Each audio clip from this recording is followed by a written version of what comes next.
The following is a hockey podcast out of Vancouver and Surrey, British Columbia. It'll only consist of a lot of puck talk and even more BS, or in actual words, banter and satire. Enjoy, and as always, go Canucks go. This just in, Quinn Hughes is the best player in the NHL. Maybe, possibly. Would you trade Quinn Hughes for Connor McDavid? What? Are you serious, man? We're going to tell you our take next here on Locked On Canucks. You're Locked On Canucks, your daily podcast on the Vancouver Canucks. Part of the Locked On Podcast Network, your team every day. Hey, welcome to another episode of Locked On Canucks. My name is Trevor Beggs, Canucks writer and part-time credentialed media member for Daily Hive, Vancouver. And before we dive into the show, we got to thank you, yes, you, for tuning in to Locked On Canucks, part of the Locked On Podcast Network. It's your team every day. Make sure you go subscribe or follow us for free on YouTube or wherever you listen to podcasts. And before we dive into the episode, I got to let you know that today's show is brought to you by Game Time. Download the Game Time app, create an account, and use code LOCKEDONNHL for $20 off your first purchase. Coming up on today's episode, we're going to start off talking about Quinn Hughes. This guy, has he been the best player in the NHL so far this season? And yeah, I'm going to answer that question. Would I trade Quinn Hughes for Connor McDavid? Might seem like a silly question, but hey, there's just a little banter in the car last night, right, Kyle? Yes. Also on the show later, we're going to get to Trevor's notes presented by Kyle, touching on Miller, Hronek, and a couple other things about last night's game. And speaking of last night's game, Kyle and I were both there. So we're going to talk about our experiences and some things we saw that you might not have seen on TV at Rogers Arena. But first and foremost, let me introduce my co-host, someone who he had a few more drinks than I did last night. Kyle Bhawan. How you doing, brother? Man, oh man, Trevor has a scoop. He has a big scoop. He's saving it for the end of the episode, okay? Anyways, my name's Kyle Bhawan. That's Trevor Beggs. Beggsy was right. I had a lot of drinks last night, man. I've never been drunk at a Canuck game. Because again, I went through my whole 20s with the Vancouver Canucks and not, being treated right. They were a bad team. Well, what's the point of spending money on the Vancouver Canucks when they were doing that? Only a few months ago. And look at us now. The best team in the West with the best player in the world. And then another guy who could be the best player in the world. And then another guy who could be the best player in the world. The Vancouver Canucks are stacked. They're stacked, man. It's a beautiful thing. The city is back. The mojo is back. The people in Vancouver or wherever, you follow this team, you just feel as if you're yourself again. And it has a lot to do with what this team is doing on the ice. And what they're doing consistently is finding different ways to win. Different ways to win. And all at the same time, they're being led by, again, the best players in hockey. Now, Trevor, I couldn't believe it, okay? In the car, you got asked a question by the homie Rajan, okay? Shout out to Don't Doze. This is all possible because of Don't Doze. One of the homies asked you the question, would you trade McDavid for Quinn Hughes? And, I answered it right away. I was like, come on, man. McDavid's still that guy, okay? But you paused. You took some time, and then you answered the question, okay? So now answer the question for the people. Would you trade Quinn Hughes for Connor McDavid? Yeah, I got to be honest with the people, and I'm going to give the same answer that I gave in the car last night, okay? Even after my, 3.5 hours of sleep, I still got the same answer. And I said, no, I would not trade Quinn Hughes for Connor McDavid as of today, okay? And hear me out. Here's my rationale, because it's a bit of a crazy take to say that you're not going to trade for the best player in the world. But you look at the Edmonton Oilers, and yeah, they got McDavid, they got Draisaitl, arguably the two best players in hockey. But without a defense, they ain't going anywhere, and they haven't gone anywhere. It's been McDavid, Draisaitl carrying them as far as they could go, which to this point has been to the conference finals where they got swept. If you look at the Vancouver Canucks, let's say theoretically the Canucks are going to trade Quinn Hughes for Connor McDavid. Yeah, your forward group has got to be one of the best groups in the league, but your defense is back to being absolute trash again. I think what makes the Canucks so impactful this season and what makes them one of the best teams in the league is that you have a guy in Quinn Hughes playing defense. So what, you go trade Quinn Hughes for Connor McDavid, and now it's Philip Hronek and a bunch of nobodies on defense again? To me, that doesn't make a lot of sense. The Canucks have the offensive talent, and they have Quinn Hughes. There is not a guy like Quinn Hughes really in the NHL right now, aside from maybe Cale Makar and Adam Fox. But Quinn Hughes, he has been arguably the best player in the NHL this season. And no, as of today, I would not trade Quinn Hughes for Connor McDavid. Call me crazy, but but cap's something to consider too. McDavid making about $4 million more than Hughes. I just think right now Hughes honestly might be one of the best value contracts in the league. He's been one of the best NHLers in the league. He's tied for the league of scoring. He's your captain of the Canucks, and he just scored the overtime game winner last night. No, I want Hughes to be a Canuck for life. I'm not trading him, not even for Connor McDavid. Man, oh man, he does have the best contract in hockey right now. It's just the truth. Okay, and shout out Jim Benning. There's a lot to go over there with everything you just said. You brought up one name that wasn't Connor McDavid, and it's Cale Makar. And if you really think about it, Quinn Hughes, I'm not going to say it's a miracle that he's gotten here, but he's now at par, if not better than Cale Makar, And I know now we're mentioning other names, but just that being a fact has made us such a great hockey team. In other words, Quinn Hughes over the summer got a lot better at hockey. And even though I was expecting him to, take on the sea and do the most with it and be accountable and, again, level up his play, I had no idea he could get to this level. I had no idea that he would be on par with Cale Makar, because Cale Makar, he's like the Connor McDavid on defense, and he just seemed as if he would be an outlier on a tier of his own. That good. And he's already won a cup. He's done his thing, a Norris, blah, blah, blah. He just seems to, at the time, to be the only generational D-man out there. But, Quinn Hughes of your Vancouver Canucks is a generational talent. It's just the truth. It's just the truth. Now, that same guy, he's watched a ton of hockey in his life. Roger, don't doze again. Bro, I know this guy had a couple, too. This guy had a lot. A lot in his stomach, okay? For real. A lot of Budweisers. But he said it, man. He said it. And he's watched a ton of hockey games. He's never seen a better player live than Quinn Hughes. To sum it up again, I'm going to ask you the question, and let me know in the comments below, okay? Is Quinn Hughes a generational talent? Because I think so. Yeah, I'm not going to quite go there, only because... Bro, Bobby Orr. You get what I'm saying, bro? Like, Quinn Hughes is approaching only being behind Bobby Orr with everything that he's doing. Dude, Quinn Hughes is unreal.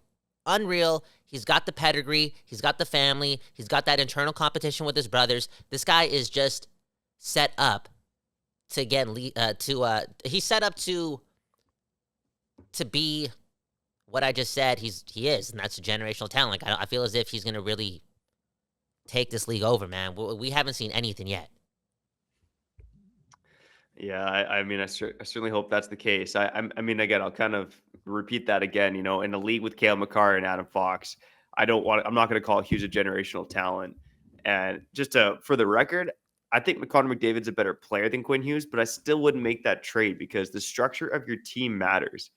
I think Edmonton Oilers, they've proven it. You're not going to win the Stanley Cup, even if you have the two best players in the world, if you don't have a team and a well-built team.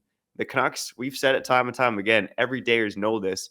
Even if you're not an everydayer, you know this. But the Canucks have had their three pillars in place for a long time now. Or what feels like a long time. It has been, kind of 5 years with Pettersson, Demko, and Hughes being the future at, center, defense, and goaltending. Now they're all hitting their peak. This team is really hitting its stride. And there's obviously a couple more reasons that we'll kind of touch on in the second segment here in Trevor's notes. But at the end of the day, like Quinn Hughes in particular, to me, he's my heart. He'd be my heart winner if the trophy were handed out today. Oh, yeah. One leaderboard I look at is on hockey stat cards, their top average game score. Quinn Hughes has actually dropped. He was first on the list last week. He's actually dropped down to 8th. But again, he's a top 10 player in the league according to the top average game score. And actually, it's funny. Erik Karlsson's passed him on the list. Erik Karlsson heating up for the Pittsburgh Penguins. So, I think it's important for Canucks fans, and I've said this over the years, not to get caught too much in the bubble, especially when the team is playing as well as they have, because there's other good things going on in the NHL too. But just when you look at the impact that Hughes makes on a game-to-game basis, I mean, like I've watched Erik Karlsson this season. I've watched Cale Makar this season. I think Quinn Hughes has been the most impactful defenseman in hockey so far in 2023-24. The most impactful player, shift by shift, man. And I really am enjoying the fact that he's super resilient. He is. He's above the game. It's unreal, and we're blessed, man. We're blessed, dude. We're so blessed, man. I'm going back in time, a little hungover today, and my expectations are through the roof for the Canucks right now that I feel as if I wasn't even able to really appreciate what Quinn Hughes was doing throughout the game because I was kind of a little bitter after he turned over the puck and it led to a Horvat goal. I was kind of hard at him the whole game, but based on what I've been hearing afterwards, because there's a lot of talk about Quinn Hughes this morning, it's like he played the perfect game yesterday.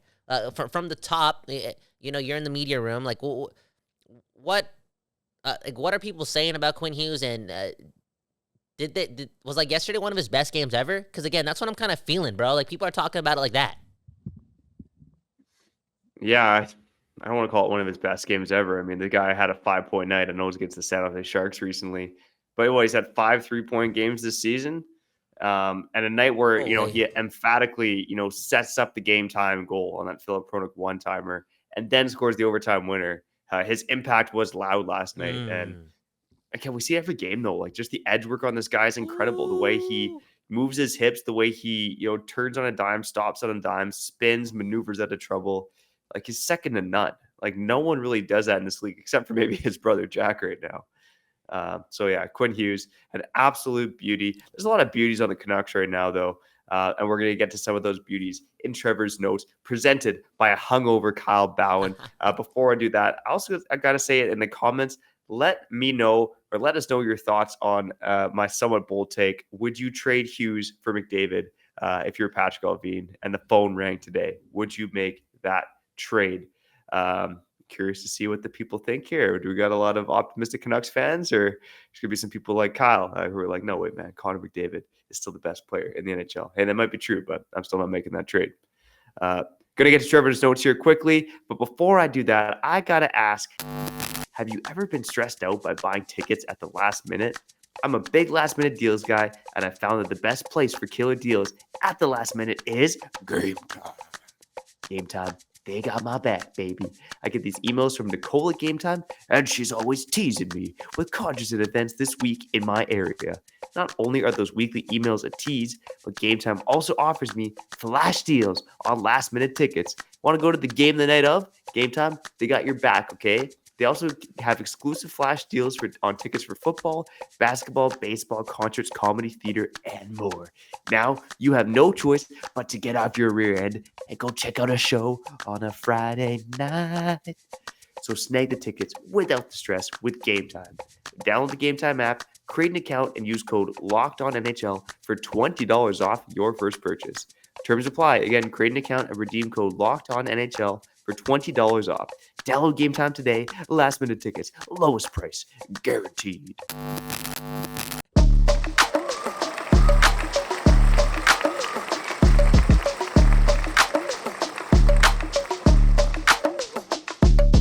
Okay, you're back on another episode of Locked On Canucks. My name is Kyle Bhawan. More importantly, that right there is Trevor Beggs. Hit the like and subscribe button if you did enjoy today's episode, the episode of Locked On Canucks, the show that brings you your Canucks every day. Man, oh man, Beggsy, I'm so hungover right now, man. I can't believe I got through that first segment somehow, some way. Now, you ended that first segment by bringing up the question again, would you trade Connor McDavid for Quinn Hughes, blah, blah, blah.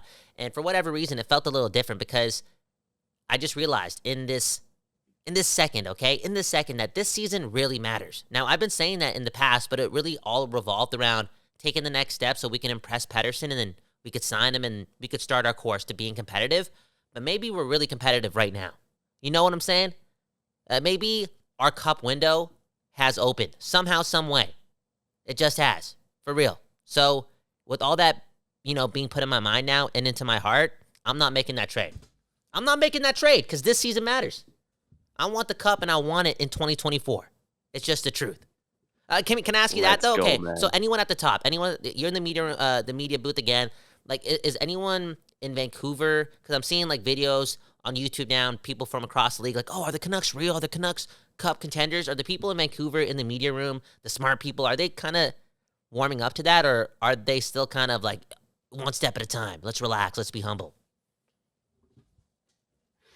Yeah, I mean, I think there's tepid optimism. I don't want to speak for the entirety of Canucks media because I think there's a lot of different opinions up there. Mm-hmm. But there's been a lot of scar tissue, a lot of pain in this market. And, I think with guys, when you're in media, it's not so much like being the over-emotional fan, right? You kind of know that there's going to be ups and downs in hockey.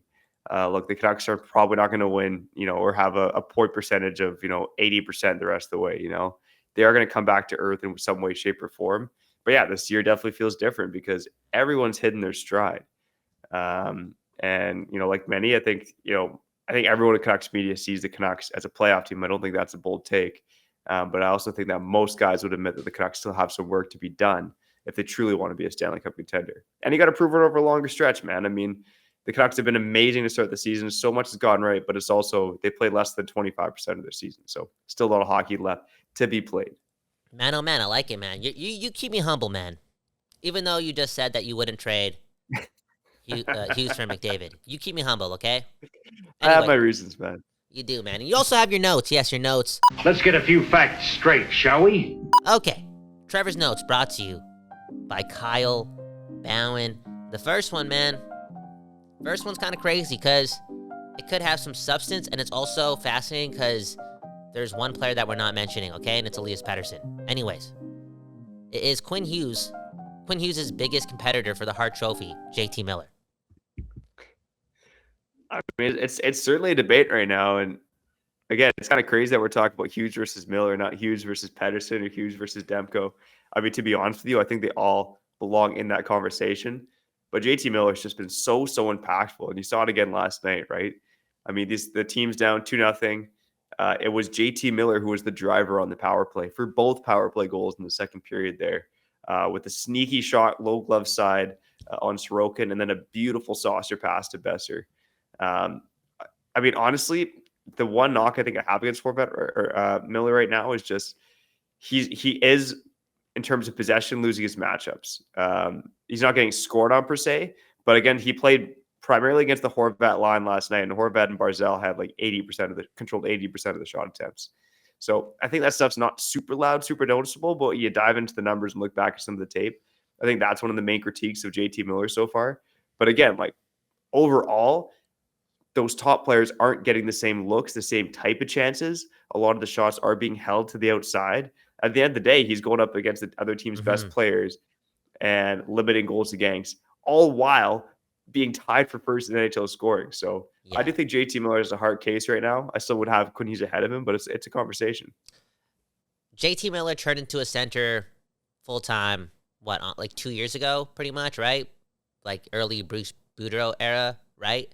And then Tocchet came not even like 12 months ago, and then Miller chose to learn about the two-way center game. So he's still new to this. All while this being said, he's lived up to the challenge, and because he's going up against the best players in the league, and again, learning how to be a two-way center, those things are going to happen where the other team is going to have some possession. But I feel as if he's been able to limit the high danger scoring chances, like do his best because he's such a competitor in the defensive zone, and then also be accountable in the offensive zone. Like I feel as if he's given up a chance, like he's not going to get off the ice until he produces a chance as well. Bro, this guy's offensive game has leveled up too. Maybe it's back to it definitely is back to that 99-point pace. Like he's back, bro. JT Miller offensively is back too, and now he's developing as a two-way center. He's just dynamic, man, and such an important part. And I would definitely say that he's been our most consistent player. I think he's even been more game by game, more consistent than Quinn Hughes, based on the fact that I feel as if he makes less mistakes, like visible mistakes. He's been pretty clean this year, man. Yeah, no, I agree. That's actually an interesting point. I mean, yeah, I can't think of a lot of JT Miller mistakes off the top of my head, to be honest. And I know Quinn has had a couple, but I mean, yeah, we're really grasping at straws because these guys have been two of the best players in the league so far. Straight up. Let's talk about Filip Hronek. Yes, Filip Hronek, 108 miles per hour. That's what the people are saying. What a shot. What a player, more notably. Like, for real, what a player. This guy's way better than I thought he was going to be, and he adds to potentially becoming I'll use the word again, a dynamic player. Like, Filip Hronek is really, really good. He's going to get paid a lot, but he's still going to be a Canuck. It's all good. Pay the man. He's worth it. Yeah. Yeah, 100%. And I mean, it's going to be interesting to see what the Canucks cap situation looks like heading into next year, because you got some OEL money that's going to pop up on the cap sheet. Sure, you got Tyler Myers and Anthony Beauvillier coming off the books. That's $10 million, but Is Pettersson going to get a $5 million raise? Is Hronek going to get from $4.4 million to $8 million? He's going to get $3.5 million raise. I mean, between Pettersson and Hronek alone, you might have $8.5 million more under the cap than you had before. So, obviously the cap's going to go up. That factors into it. But all of a sudden, it's like, we finally have that Tyler Myers contract coming off the book. We have Beauvillier coming off the books, and then all of a sudden Pettersson and Hughes might eat up, or Pettersson and Hronek might eat up all that money. Dude, what a perfect game yesterday, okay? We're talking about JT Miller stepping up, 3 points, making big plays, doing his thing. Again, the guy that we chose over Bo Horvat. How about the picks that we got for Horvat? We flipped him for Hronek, and who scores the tying goal with an absolute beauty of a shot? Philip Hronek. Everything was divine yesterday, man. Everything was divine, bro. We want the cup, man. We want the cup. It's just the truth. Let's go. We want the cup, man. Unbelievable. And for Hronek to step up and deliver that shot after being the one to replace Kuzmenko after Kuzmenko got destroyed by that slap shot, man. I saw it live. I was there. That hurt me, man. And he was in pain. Anywho, for Hronek to step up and just deliver was, again, a somewhat iconic moment this season. It just adds to the tale, and it makes it feel as if there is a lot of magic working for the Vancouver Canucks. And speaking of Kuzmenko, like I heard he's good. I heard he's going to play today. That's what I'm kind of hearing, you know? So, wow. I might be wrong on that. I'm Kyle Bhawan, okay? Trevor Beggs, if he can't confirm that, then it may not happen, but it could have been way worse. Kuzmenko could have lost an eye, a couple teeth. You know what I'm saying? It could have been bad, but I feel as if there's a lot of meant-to-be narratives being poured over the Vancouver Canucks. Yeah, and I was trying to look for that update myself.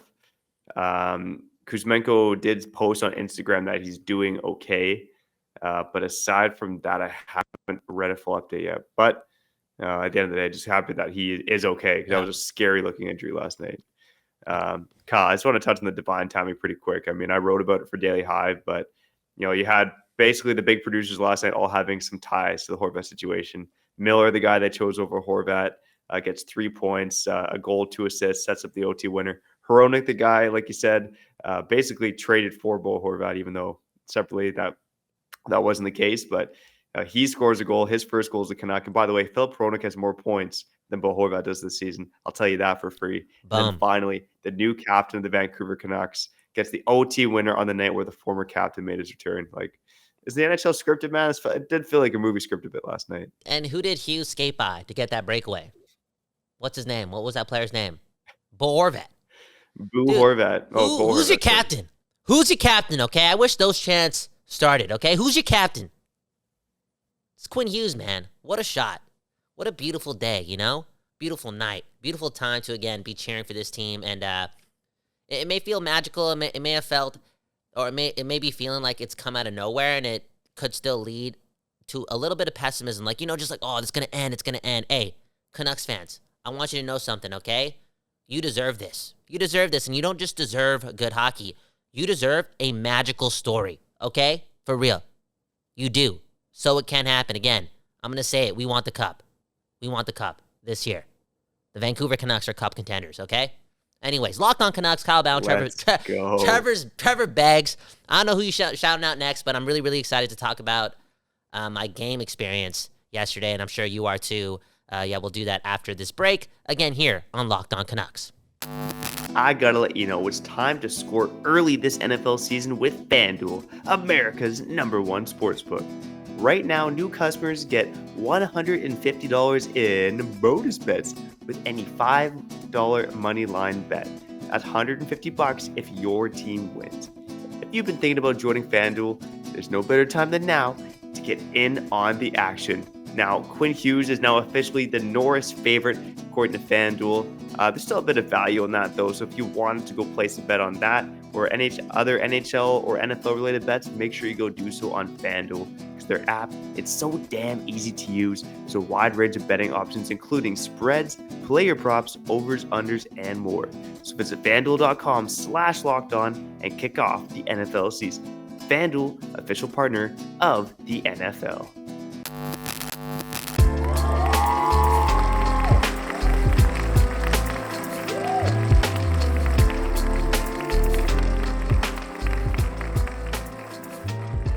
Okay.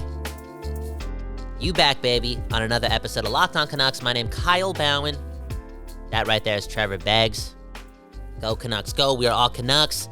This is the program that brings you your Canucks every day. Hit the like button and subscribe for more. And if you didn't enjoy today's episode, it's all good. It's all good. We're winning, okay? It's all good.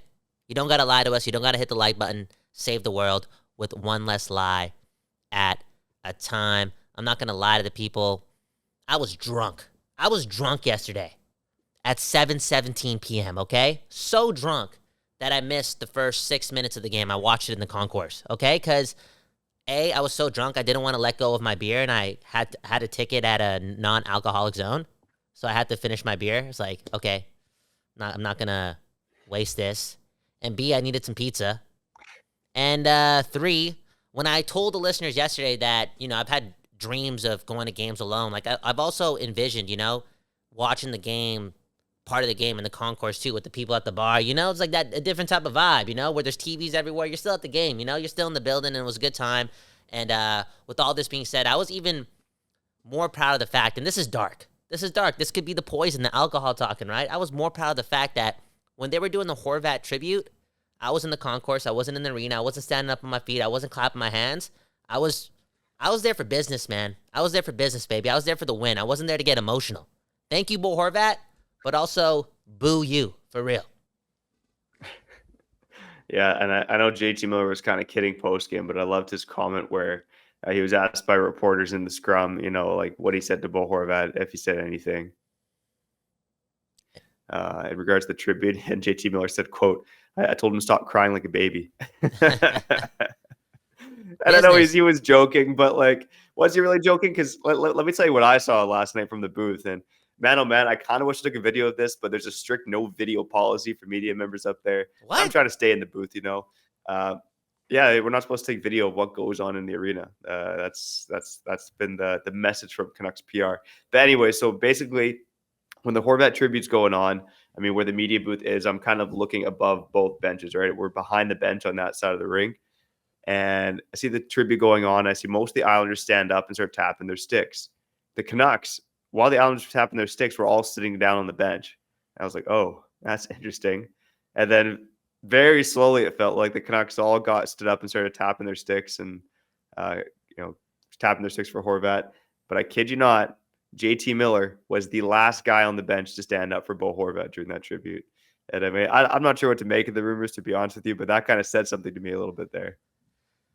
I'm not going to go super deep into it because I don't know if I have enough knowledge about, I know I don't, of the relationship between both those players. Well, I don't think any of us do, right? Yeah, exactly. It's all hearsay. But no, but here's the thing too. Miller is such a competitor, man. He's such a winner. He's there for business. Business only. And speaking of which, I feel as if a lot of the fans in the arena, most of them, after the first 10 minutes, kind of gave up on booing/cheering for Horvat because we were in that mindset as well. Let's go get 2 points. We're already down 2-0.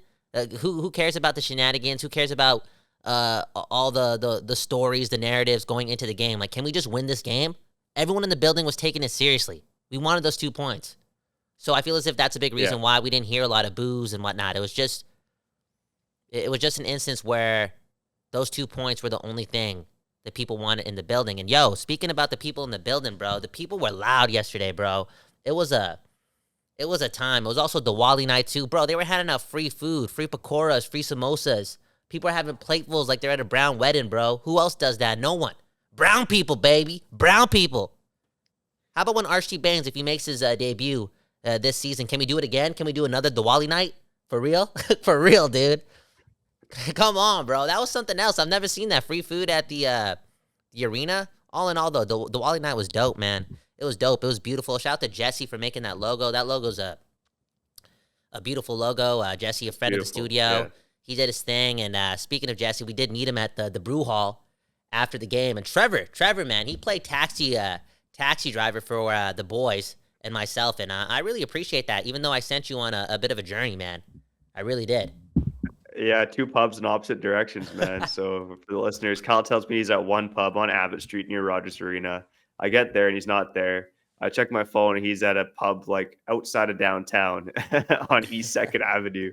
I'm like 30-minute walk away. I'm like, you mother. No, I'm just kidding, bro. I love you. No, you don't. You did think that. It was a good night. I was drunk, man. I was drunk. Hey, shout out to Thompson from Metropole, man, for real. Like he gave us some drinks, and I think at the end of the day, I'm a bit of a lightweight, man. I had 2 new gins, I had 5 beers, and I had 2 shots or 3 shots, and I had those 2 nudes. I had 2 nudes and 2 beers in a span of an hour. Again, right before 7:17. I was drunk at 7:17, man. I called my mom at 7:17 at the game. Did you really? I did, bro. To tell her, I was feeling emotional. I was at the game. I was having the time of my life. I'm living out my dream, and I'm like, yeah, I gotta thank my mom here, for real. But I was drunk too.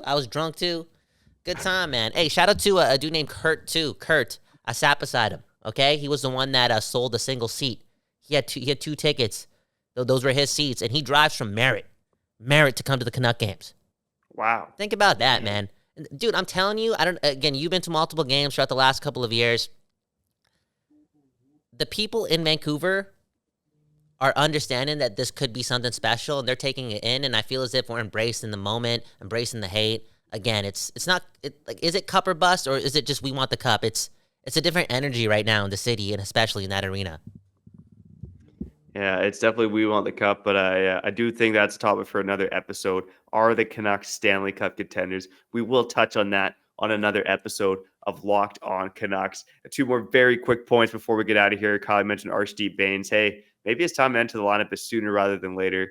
Kuzmenko, I would say he's considered day-to-day. Pius Suter also missed the game last night, also considered day-to-day. There's some spots opening up in the forward group. Maybe it's time for Archdeep Baines to make an appearance. Also, we didn't mention, but the Canucks do play a game against the Calgary Flames tonight. I know the Flames have struggled, but the second night of back-to-backs, and that game ran late last night, finished after 10 p.m.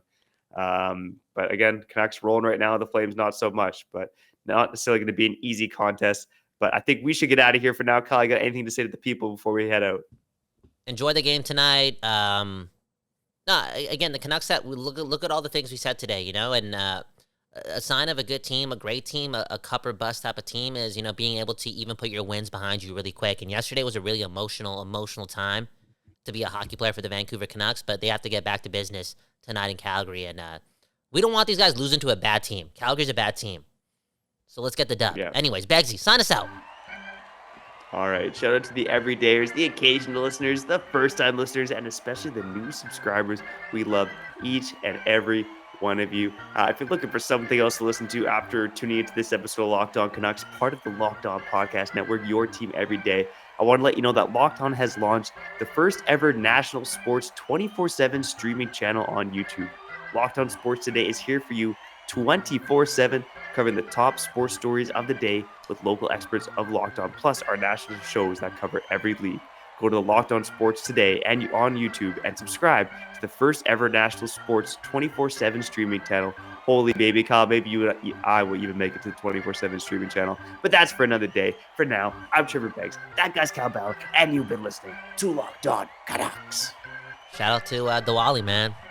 They were giving out free samosas, baby. Peace.